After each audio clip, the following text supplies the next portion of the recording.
bem, gente? 10h16 da manhã aqui no Rio de Janeiro. Vamos falar de Bitcoin, vamos falar do mundo cripto de maneira geral e da expectativa do mercado. A gente está vendo aqui tudo verdinho, tanto no mundo cripto pelo segundo dia consecutivo, quanto no mundo tradicional, na bolsa tradicional. A gente tem NVIDIA aí com mais 3,78. A gente tem criptomoedas aí como a Solana 11%, Popcat 43%, WIF 28%, enfim, Memecoin subindo bastante, SEI mais 8%. Então já curte esse vídeo, se inscreve no canal e ative o sininho das notificações para não perder nenhuma análise gráfica. E me segue no Instagram, @GabsCryptoLife, QR Code na tela aí, só escanear essa imagenzinha aí, esse QR Code. Bom, o Bitcoin fez a mínima em 55.600 e a máxima em 57.737. Nesse momento, a gente busca se recuperar daquele fundo lá nos 49 mil dólares na segunda-feira, tá? Voltamos aqui para dentro dessa região avermelhada de Fibonacci, tá? Na verdade, o Bitcoin ele respeitou até quando ele fez esse fundo, ele voltou na mesma vela para dentro dessa região. E agora a gente enfrenta essa região roxa aqui, que seria antes era uma região de suporte forte, se tornando uma região de resistência. Pode ser que o preço encontre alguma resistência aqui num primeiro momento, tá? Nessa região que vem desde 57 até 59 mil dólares, tá? Você vê que hoje mesmo o Bitcoin fez a máxima lá em 57.373, aliás, 737, buscou bater ali na linha de 0,236 de Fibonacci, mas respeitou. Mas o que está acontecendo? O que está acontecendo é que o Bitcoin conseguiu romper a banda inferior do canal de Keltner e a banda inferior da banda de Bollinger, a cunha inferior da banda de Bollinger. Conseguiu romper esses dois fundos, o que é bom para o Bitcoin. O Bitcoin mostra claramente uma reversão de tendência no mercado. E agora a gente está caminhando para o interior da nuvem de Shimoku, como eu reportei ontem para vocês.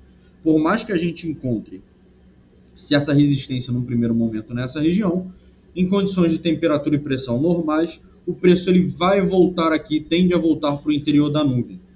Que a gente tem a lower da nuvem lá na região de 58.400, se estendendo até aqui em cima, nessa região aqui de 62 mil dólares. Então o preço tende a voltar aqui para o interior da nuvem para posteriormente romper a upper da nuvem de Shimoku e operar acima da nuvem, tá?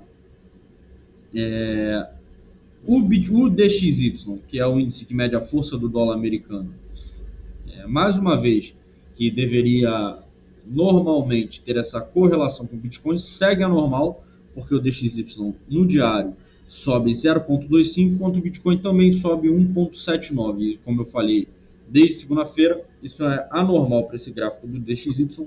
O DXY, que num primeiro momento rompeu essa nossa figura triangularizada aqui e formou uma nova cunha triangularizada ligando o fundo lá do 100 com o topo lá do 110, formando uma nova cunha triangularizada, tá? A expectativa é do DXY respeitar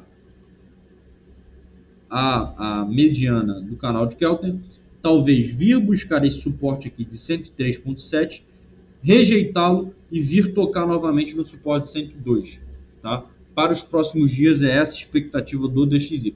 O DXY tombando, a tendência normal, o fluxo normal é o Bitcoin subir, tá? Enquanto isso, prata desvaloriza mais que o Bitcoin nos últimos 30 dias.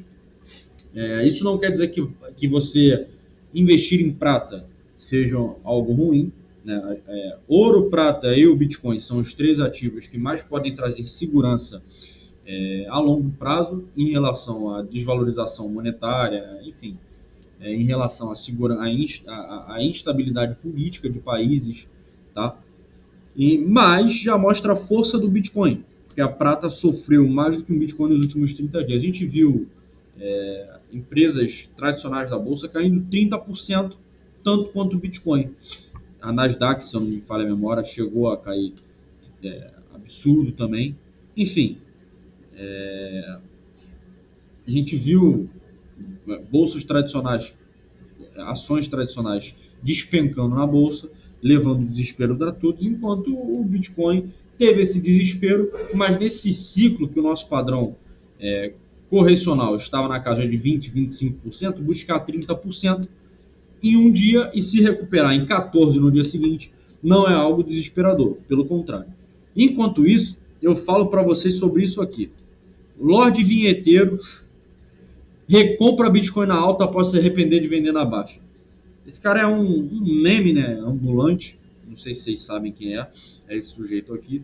Estão me chamando de mão de alface. É porque o senhor é um mão de alface, cara. Essa é a grande verdade.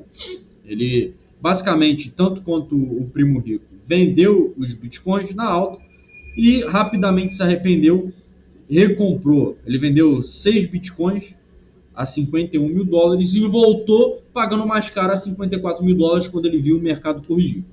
Por sua vez, o primo rico vendeu também, fez uma enquete perguntando se fez bem o movimento, apareceu até a esposa dele ali na foto que ele postou, mas a curto prazo a moeda o Bitcoin, depois que ele vendeu, desvalorizou 20%, já se recuperando.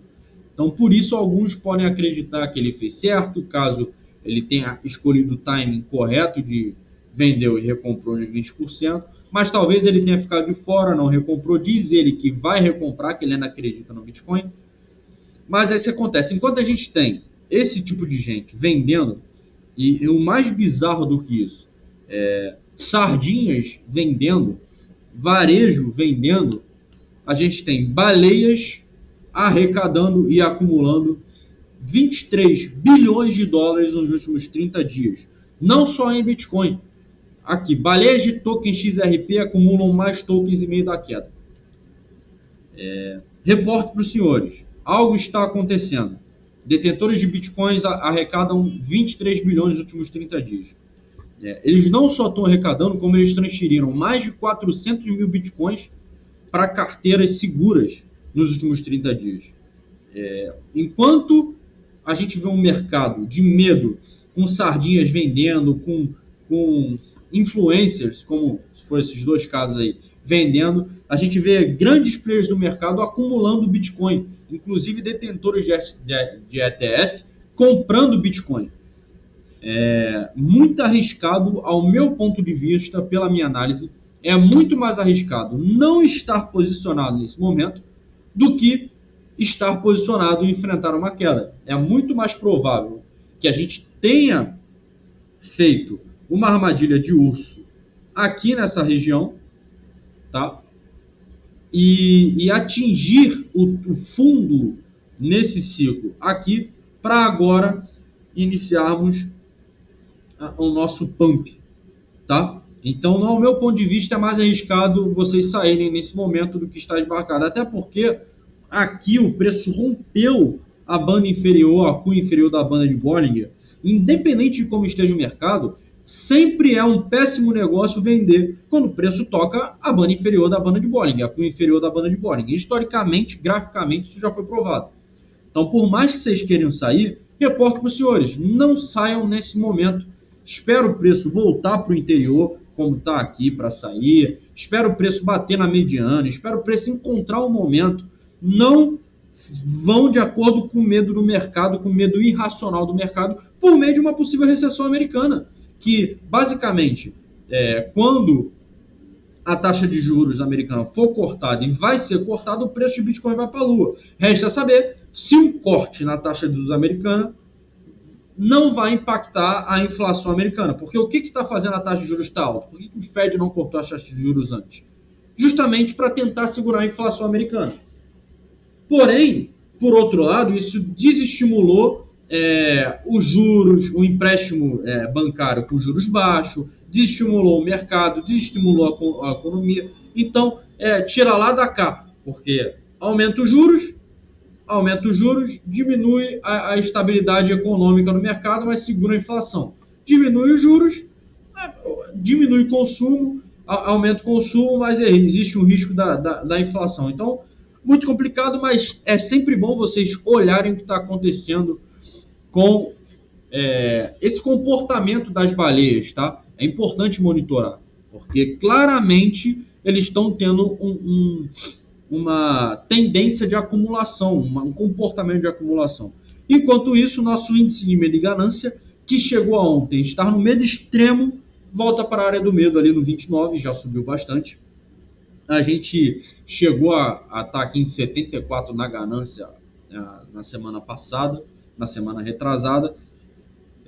E agora a gente ontem bateu o medo extremo. Reporto para os senhores, é excelente negócio comprar no medo extremo e vender na extrema ganância.